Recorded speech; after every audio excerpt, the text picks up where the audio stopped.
Hello friends, welcome back to my YouTube channel. Guys, आज की इस वीडियो में हम सॉल्व करेंगे क्लास 12th की अकाउंटेंसी का सैम्पल क्वेश्चन पेपर। ठीक है, तो आई होप ये आप सब ने ये जनरल इंस्ट्रक्शंस पढ़ ली होंगी। इसमें आपको 90 मिनट्स का टाइम दिया जाएगा। ठीक है, और इसकी मैक्सिमम मार्क्स होंगे 40। So without wasting any time, let's solve it. Guys, मैंने पहले ही ये इसकी पार्ट 1 की एक वीडियो बना ली थी, पर वो बाय डिफ़ॉल्ट मुझसे डिलीट हो गई, इसलिए कुछ यहाँ पर क्वेश्चंस पेपर पे लिखा हुआ है। So I hope you won't mind. ठीक है, सो हमारा पहला क्वेश्चन है, गेन और loss on revaluation at the time of change in profit sharing ratio of existing partners is shared by dash. ठीक है, इसमें बोला है कि रिवैल्यूएशन के वक्त जब हम प्रॉफिट शेयरिंग रेशियो को चेंज करते हैं, तो उस टाइम जो गेन या फिर जो भी लॉस होता है एग्जिस्टिंग पार्टनर में, वो किसके द्वारा शेयर होता है, कौन उसे शेयर करता है? Remaining partners, all partners, new partners या सेक्रीफाइसिंग पार्टनर। ठीक है, तो रीवैल्यूएशन के टाइम में जब भी हम प्रॉफिट शेयरिंग रेशियो को चेंज कर रहे होते हैं, तो वो जो है हमारे सारे पार्टनर्स में डिवाइड होता है। ठीक है, फिर बोला है, whereas in case of admission of a partner it is shared by. जब पार्टनर का एडमिशन हो रहा होता है, तो ये जो है ओल्ड पार्टनर्स के द्वारा शेयर होता है, क्योंकि जो न्यू पार्टनर है उसने जब कुछ चीज़ लगाई नहीं, ठीक है, जब लॉस हुआ या जब गेन हुआ तब वो था ही नहीं, तो वो क्यों कोई भी गेन या लॉस जो है शेयर करेगा? इसीलिए ये जो है ओल्ड पार्टनर्स के द्वारा शेयर होती है। ठीक है, रिवैल्यूएशन के टाइम में गेन और लॉस जो है वो ऑल पार्टनर्स के द्वारा शेयर होती है। ठीक है, और एडमिशन ऑफ पार्टनर के टाइम पे ये जो है ओल्ड पार्टनर्स के द्वारा शेयर होती है। ठीक है, अब नेक्स्ट हमारा क्वेश्चन है, calculate the amount of second and final call when Abhijeet limited issues equity shares of ₹10 each at a premium of 40% payable on application ₹3, on allotment ₹5, on first and final call ₹2। अब इसमें हमारा बोला गया है कि हमें सेकंड और फाइनल कॉल का अमाउंट कैलकुलेट करना है। अब आप देखिए, हमारा जो शेयर है वो ₹10 का है। ठीक है, और इस पे प्रीमियम हमारा लगा हुआ है 40%। ठीक है, तो 40% ऑफ 10, का 40% क्या होता है? 4। यानी कि हमारा शेयर का पहला था 10 और प्रीमियम लगा के कितना हो गया हमारा शेयर? ₹14 का। ठीक है, अब इसमें बोला है एप्लीकेशन मनी है ₹3, अलॉटमेंट मनी है ₹5 और फर्स्ट कॉल है ₹2। तो अगर हम तीनों को ऐड करेंगे तो कितना आ रहा है टोटल? ₹10। तो 14 में से 10 गए 4, तो यानी हमारी सेकंड और फाइनल कॉल कितने रुपए की होगी? ₹4 की। ठीक है, नेक्स्ट हमारा क्वेश्चन है, Anish limited issued a prospectus inviting application for 2000 shares. ठीक है, अनीश लिमिटेड ने एक प्रोस्पेक्टर इशू किया, उसमें जो है उसने 2000 शेयर्स की एप्लीकेशन इनवाइट की। ठीक है, फिर 3000 शेयर्स की एप्लीकेशन आई और उनको प्रो रेटा अलॉटमेंट हुई 2400 शेयर्स की। If Dhruv has been allotted 40 shares, how many shares he must have applied for? अब आप देखो, इसमें क्या बोला है कि जो दो बोला है कि एप्लीके मतलब कितने इशू करें? 2000, मतलब टोटल उसके फर्म के पास कितने शेयर्स हैं? 2000। अब बोला एप्लीकेशन आई ₹3000, यानी जो 3000 वाले थे उनको भी 2000 दिए गए। And pro rata allotment was made to the applicants of 24,000, और जो 2400 शेयर्स के जो एप्लीकेंट्स थे, मीन्स जिन्होंने 2400 के लिए अप्लाई किया था, उन्हें कितने मिले हैं? अब बोला है and pro rata allotment was made to the applicants of 2400 shares, और जिन्होंने 2400 शेयर्स के लिए भी अप्लाई करा होगा उन्हें भी तो 2000 ही शेयर्स मिलेंगे, क्योंकि कंपनी के पास कितने हैं, कितने की एप्लीकेशन उसने इनवाइट की है शेयर्स की? 2000 की। तो चाहे वो 2400 करे चाहे 3000, उसे मिलने 2000 ही शेयर्स हैं। ये हमारे अप्लाइड है, ये हमारे अलॉटेड है। ठीक है, तो उसने 2400 के लिए अगर अप्लाई करा तो उसे फिर भी कितने ही मिलेंगे? 2000 ही मिलेंगे, क्योंकि उसने मतलब फर्म ने कितने की एप्लीकेशन इनवाइट की है? 2000 की। ठीक है, अब बोला है, if Dhruv has been allotted 40 shares, अगर ध्रुव को 40 शेयर्स अलॉट हुए हैं, तो how many shares he must have applied for? तो कितना उसने अप्लाई करा होगा? ये एक लाइन होती है अप्लाई की, ये होती है अलॉटेड की। ठीक है, तो उसको अलॉट हुए 40, तो कितने के लिए उसने अप्लाई किया होगा? अब यहाँ मान लीजिए कि जैसे यहाँ इक्वल है, ठीक है, तो ये 40 इधर चले जाएगा, 2400 इंटू 40, और ये 2000 है, ये नीचे आ जाएगा। 2 1 जा 2, 2 2 जा 4, 2 4 जा 8, 2 2 जा 4, यानी 48। तो इसका करेक्ट आंसर क्या है? Option C. ठीक है, अब नेक्स्ट क्वेश्चन करते हैं अपना, अब हमारा नेक्स्ट क्वेश्चन है, Amrish limited offer 2 lakh equity shares of ₹10 each, के 10 रुपए का इक्विटी शेयर्स उन्होंने करा है, ठीक है, जिसमें सिर्फ 1,98,000 शेयर्स जो हैं वो सब्सक्राइब्ड हैं, ठीक है, और अमाउंट किस तरह से दिया गया है, 3 ऑन एप्लीकेशन, 4 ऑन अलॉटमेंट, और बाकी का बचा हुआ, अब 10 रुपीज़ का शेयर है, ये कितने हो गए 7, तो बस 10 में से 7 गए 3, यानी बचा हुआ, यानी बाकी का ये जो है किस पे जाएगा, फर्स्ट कॉल पे। फिर बोला if her share holder holding 3,000 shares has if a shareholder holding 3,000 shares has defaulted on first call, what is the amount of money received on first call? ठीक है, कि जिस शेयर होल्डर के पास 3,000 shares थे उसने फर्स्ट कॉल पे default कर दिया है, तो उसे फर्स्ट कॉल पे कितना पैसा मिलेगा, ठीक है। तो पहले आप देखो, इसमें बोला है 1,98,000 शेयर्स वर सब्सक्राइब्ड, कि इतने शेयर सब्सक्राइब्ड हैं, तो 1,98,000 इंटू, कि जो भी हम ये निकालते हैं उसको हम एप्लीकेशन मनी से मल्टीप्लाई करते हैं, ठीक है, तो हमारा एप्लीकेशन मनी कितना है यहाँ 3, तो इसको 3 से हम लोग मल्टीप्लाई करेंगे, इसको 3 से मल्टीप्लाई करा तो हमारा आंसर आएगा 5,94,000, ठीक है। अब इसमें बोला है कि इफ जो शेयर होल्डर जिसके पास 3,000 शेयर्स है उसने फर्स्ट कॉल पे डिफॉल्ट किया, हमारी फर्स्ट कॉल कितने की थी 3 रुपीज़ की, और कितने शेयर्स थे 3,000, तो 3,000 इंटू 3 कितना हो गया 9,000, तो 5,94,000 के हमारे पास शेयर्स थे, इतने डिफॉल्ट हो गए, तो हमारे पास कितने बचे 5,85,000, यानी कि हमारा ऑप्शन बी करेक्ट है, ठीक है।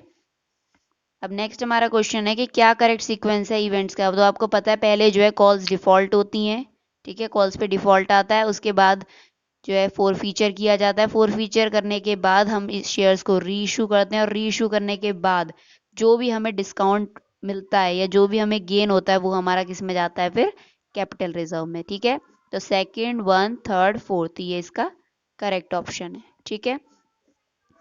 अब नेक्स्ट हमारा क्वेश्चन है, अरुण और विजय जो है एक फर्म में पार्टनर हैं जो अपने प्रॉफिट और लॉस को 5:1 में शेयर करते हैं, इनकी लाइबिलिटीज़ है इतनी और एसेट्स हैं इतने, ठीक है, मशीनरी दे रखी है आपको 40,000 की। अब इसमें बोला है कि if the value of machinery reflected in the balance sheet is over valued bye 33 1/3, कितने से ओवर वैल्यू हो गई है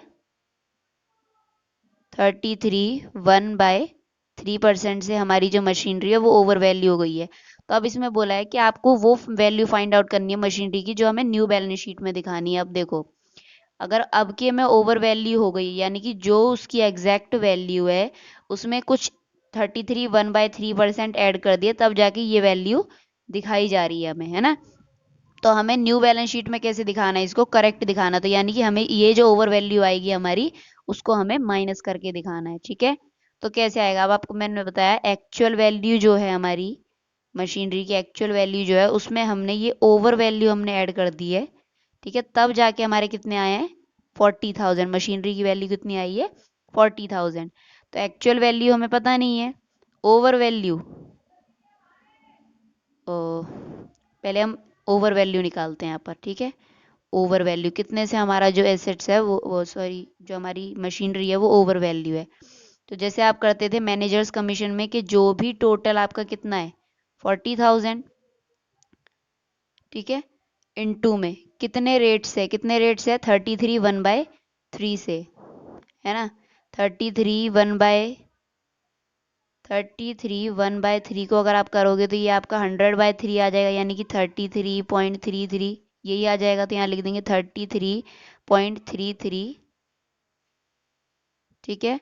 और उसके बाद हम क्या करते थे 100 प्लस जो भी रेट होता था, रेट कितना है 33.33, ठीक है, तो यहाँ कर लेंगे 40,000 इंटू 33.33 डिवाइड में 133.33, यहाँ से गए, ठीक है। इसको काट के हमारा सारा आ रहा है 10,000, यानी 10,000 हमारी क्या थी ओवर वैल्यू, ठीक है, 10,000 हमारी क्या थी ओवर वैल्यू। अब हम वही अपना जो ये फॉर्मूला यूज़ किया था उसमें ये डालेंगे actual value plus over value, तो एक्चुअल वैल्यू हमें नहीं पता तो यहाँ एक्स लिख देंगे प्लस ओवर वैल्यू कितनी है हमारी कितने से हुई है ओवर वैल्यू? 10,000 से।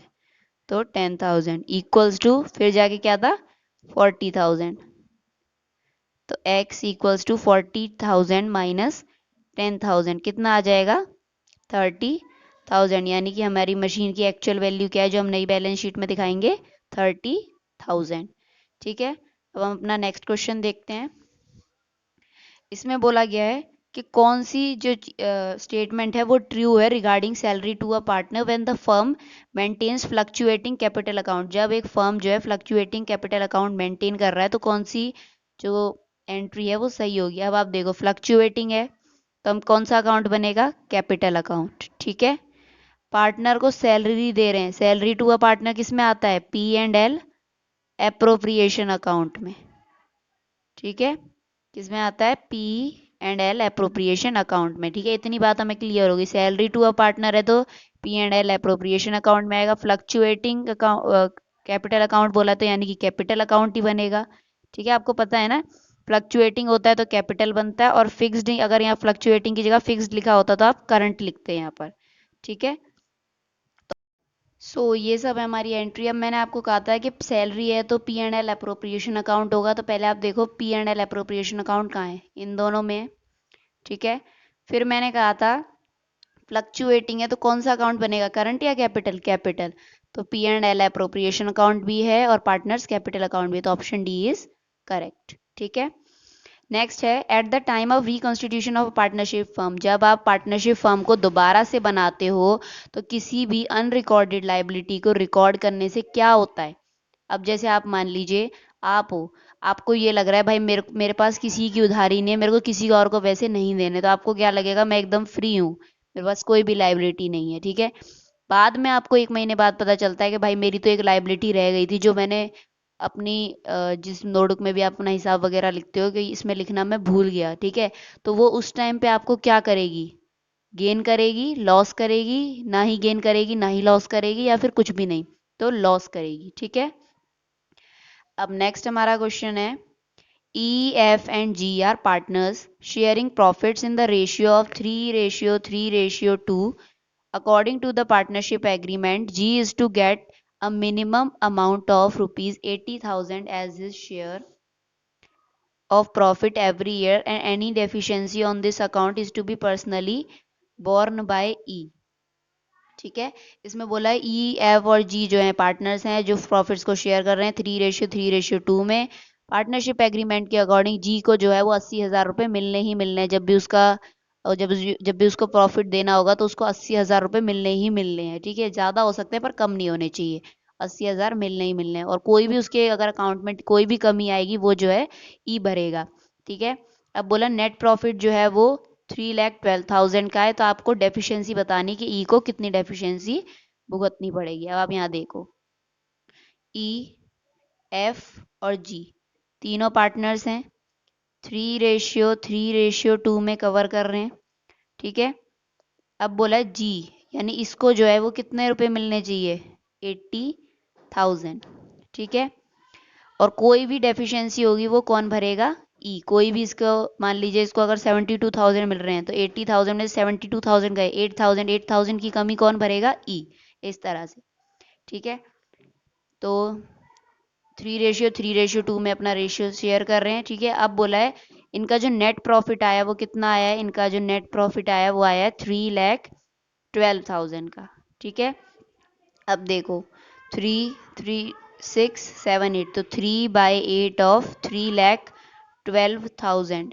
ठीक है, इसको अगर हम कैलकुलेट करेंगे तो हमारे पास आएगा 1,17,000।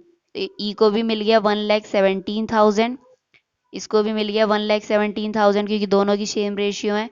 अब ये देखिए 2/8 ऑफ 3,12,000। 2 1 जा 2, 2 2 जा 4, 4 1 जा 4, 4 7 जा 28, 4 8 जा 32, 78,000। अब मिलने कितने थे इसको? 80,000, पर इसके हिस्से में कितने आए? 78,000, यानी कमी कितने की है? 2,000 की। 80,000 में से 78,000 गए, कितना बचा? 2,000। तो ये जो 2,000 है वो इसे कौन देगा? ई।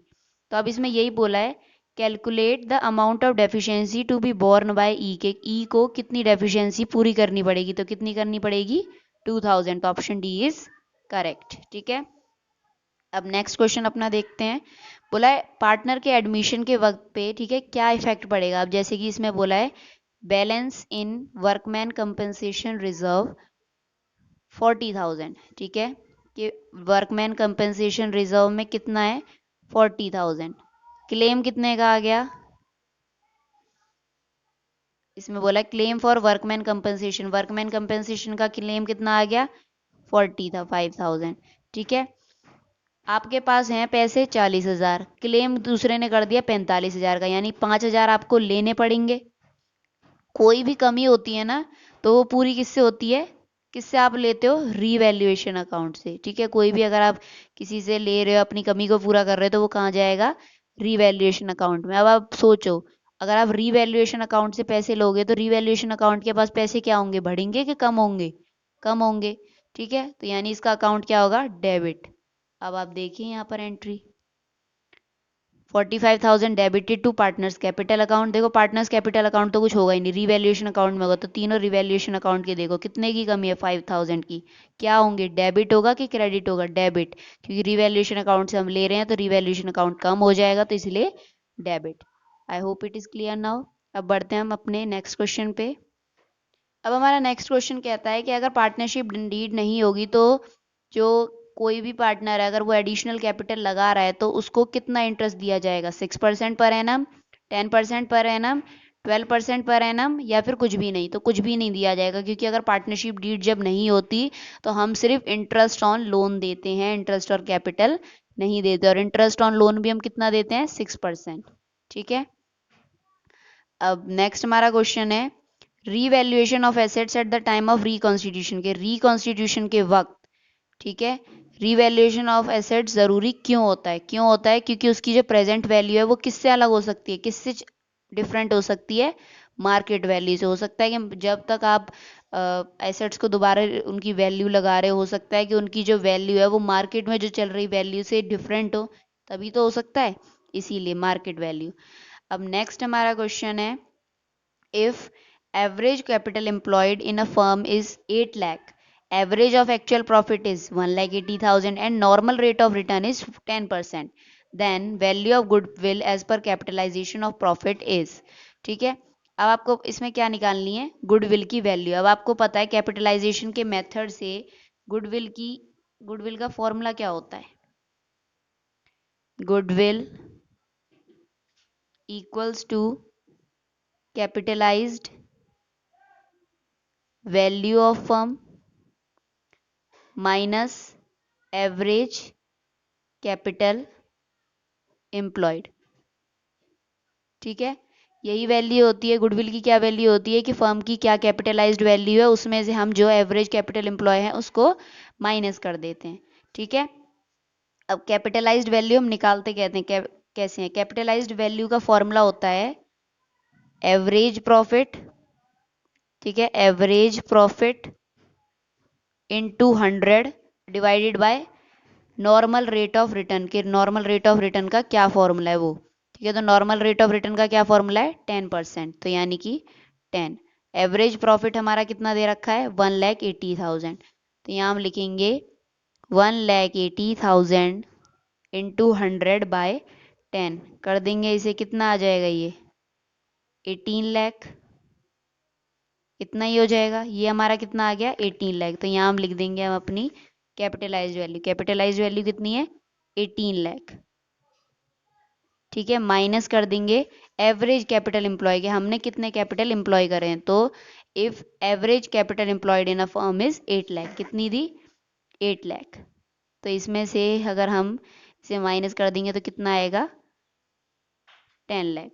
ठीक है, तो 10 लाख है हमारे ऑप्शन में, ऑप्शन ए इज करेक्ट। ठीक है, अब नेक्स्ट हमारा क्वेश्चन है in which of the following situation companies act 2013 allows for issue of share at discount. ठीक है, इन कौन सी सिचुएशन में कंपनीज एक्ट 2013 जो है वो इस शेयर को जो है डिस्काउंट पे इशू करता है। तो कब करता है? जब वो वेंडर्स को इशू करता है, जब वो पब्लिक को इशू करता है, जब वो स्वेट इक्विटी को इशू करता है, या फिर किसी में भी नहीं। तो जब वो स्वेट इक्विटी को इशू करता है तभी जाके वो जो है डिस्काउंट देता है। ठीक है, अब बोला है as per section 52 of companies act 2013, companies act 2013 के अकॉर्डिंगली सिक्योरिटी प्रीमियम रिजर्व जो है वो किस चीज़ के लिए यूटिलाइज नहीं किया जा सकता। तो किस चीज़ के लिए यूटिलाइज नहीं किया जा सकता? अब हम ऑप्शन देखते हैं। इसके ऑप्शंस हैं writing of capital losses, issue of fully paid bonus shares, writing of discount on issue of securities, writing of preliminary expenses. तो इसका आंसर है राइटिंग ऑफ कैपिटल लॉस। जब आप कैपिटल लॉस को लिखते हो तो उसके लिए आप सिक्योरिटी प्रीमियम रिजर्व यूटिलाइज नहीं कर सकते, बाकी इन सारी चीज़ों में सारे केसेस में आप कर सकते हो। अब बोला net assets minus capital reserve is, जब आप जितने भी एसेट्स है उसमें से आपने जितना भी कैपिटल रिजर्व अर्न किया, जितना भी आपके पास कैपिटल रिजर्व है, जब आप उसको माइनस कर देते हो तो आपके पास क्या आता है? परचेज कंसिडरेशन, कि आपने कितना परचेज किया है। ठीक है, कितना आप परचेज को कंसिडर कर रहे हो।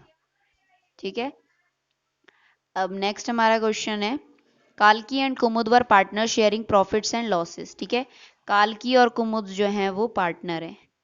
काल्की और कुमुद दोनों ही पार्टनर्स हैं। Sharing profits and losses in the ratio 5:3, 5:3 में प्रॉफिट और लॉस को शेयर कर रहे हैं।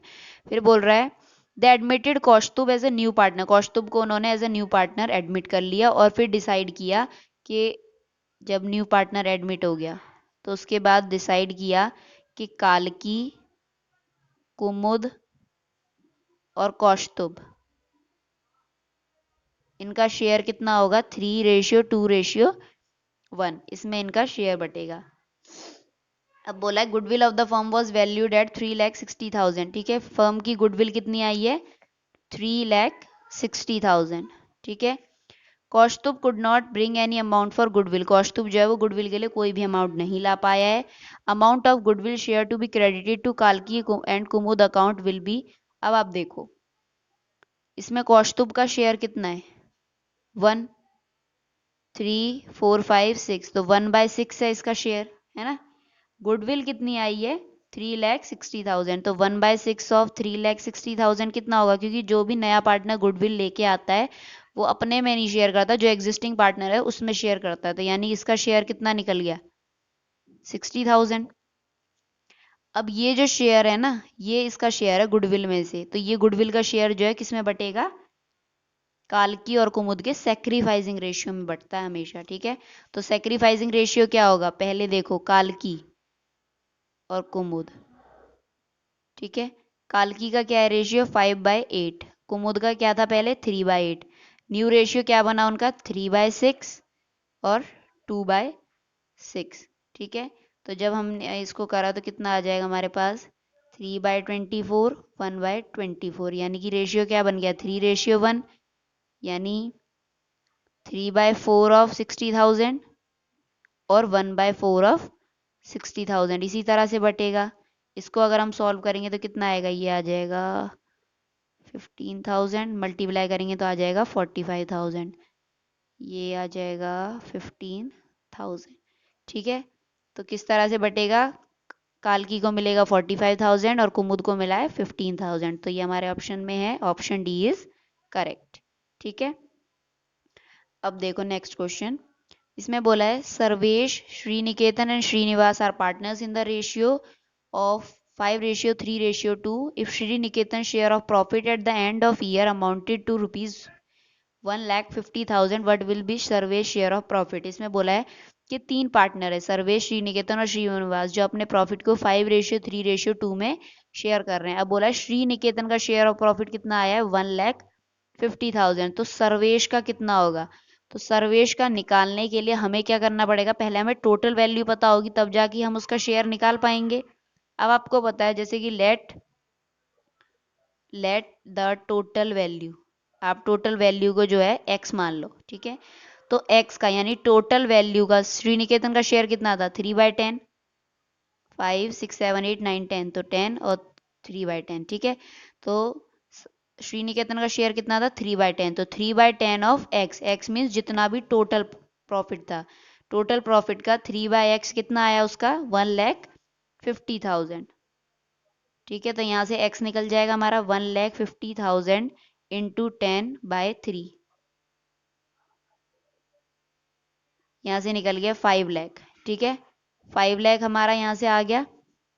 अब देखते हैं हमें किसका बोला है, what will be Sarvesh share, Sarvesh का क्या शेयर होगा, तो सर्वेश का क्या रेशियो है 5/10, 5/10, और टोटल हमारा क्या आया है प्रॉफिट 5, यहाँ देखो 5 लाख आया यहाँ पर पूरा करके 5 लाख, तो 5/10 ऑफ 5 लाख कितना होगा, 0 से 0 कट गया, 2,50,000, यानी कि ऑप्शन डी इज करेक्ट। ठीक है, अब नेक्स्ट हमारा क्वेश्चन है, अब ये हमारा सेक्शन बी, एंगल और सर्कल जो है एक फर्म में पार्टनर है, उनकी बैलेंस शीट में फर्नीचर की वैल्यू आई है 2 लाख, स्टॉक हुए हैं 1,40,000 के, डेप्टर्स जो है 1,62,000 के आए हैं, क्रेडिटर्स आए हैं 60,000 के। अब जो है स्क्वायर एडमिट कर लिया गया और फिर उन्होंने प्रॉफिट शेयरिंग रेशियो बनाया 2:3:5, यानी कि इससे पहले, इसके एडमिशन से पहले इसमें कोई रेशियो नहीं था, यानी कि ये दोनों जो हैं वो इक्वली अपने प्रॉफिट और लॉस दोनों को ही शेयर कर रहे थे। ठीक है,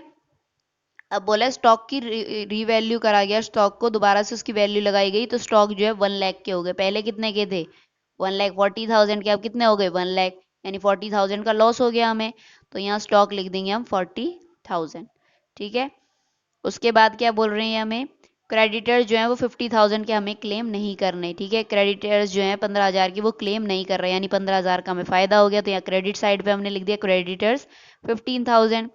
अब बोला debtors of 2,000 have become irrecoverable, 2,000 के जो डेप्टर्स थे वो इरिकवरेबल हो गए, मतलब अब रिकवर नहीं होंगे, यानी बैड डेप्ट्स हो गई, bad debts 2,000, and provisions for doubtful debts to be provided at the rate 10%, और प्रोविजन जो है वो 10% दिया जा रहा है।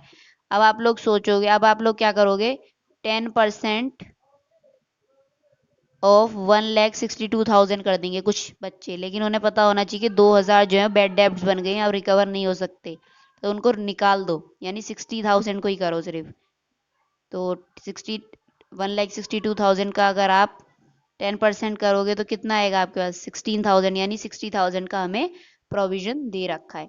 ठीक है, अब बोला angle share in loss on revaluation amounted to ₹30,000, angle का जो शेयर है वो लॉस में आया है 30,000। ठीक है, रिवैल्यूएशन पे लॉस हो गया उसे, रिवैल्यूएशन पे लॉस हुआ, यानी कि वहां जाके तो इसमें रिवैल्यूएशन अकाउंट में तो यहाँ क्रेडिट साइड पे ही आएगा। ठीक है, अब यहाँ मैंने 60,000 क्यों लिखा है, अब आप देखो, इसमें बोला है कि एंगल को लॉस हुआ है, अब एंगल और सर्कल जो है वो जब स्क्वायर आया था तब उन्होंने प्रॉफिट शेयरिंग रेशियो स्टार्ट करी थी ना, उससे पहले तो नहीं कर रखी थी, यानी इक्वल इक्वल शेयर करते थे, तो अगर एंगल को 30,000 लॉस हुआ है तो सर्कल को भी 30,000 होगा, तो 30,000 30,000 कितना हो गया 60,000। अब इसे हम टोटल साइड को टोटल करा तो कितना आ गया हमारे पास 75,000।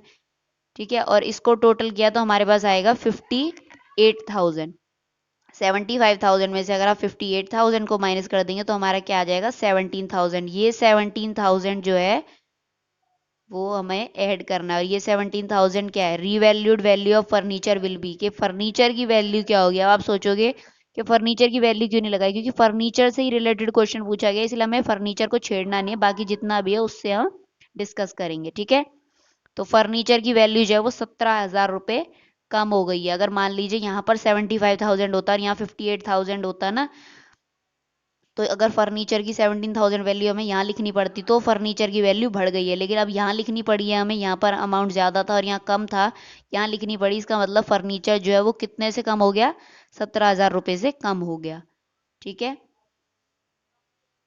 तो अगर फर्नीचर हमारा कितने का था 2 लाख रुपए का, तो 2 लाख में से 17,000 गए, कितना बचे 1,83,000। ठीक है, I hope it is clear now.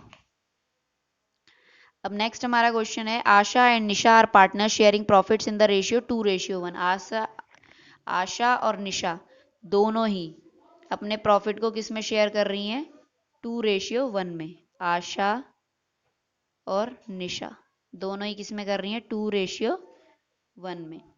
ठीक है, अब इसमें क्या बोला है, कशिश उन्होंने एडमिट करी, ठीक है, और कशिश को जो है, कशिश का कितना शेयर है 1/4। ठीक है, कशिश है कशिश का कितना शेयर है? 1/4, of which 1/8 was gifted by Asha, जिसमें से 1/8 जो है वो उसे किसने दिया है? आशा ने।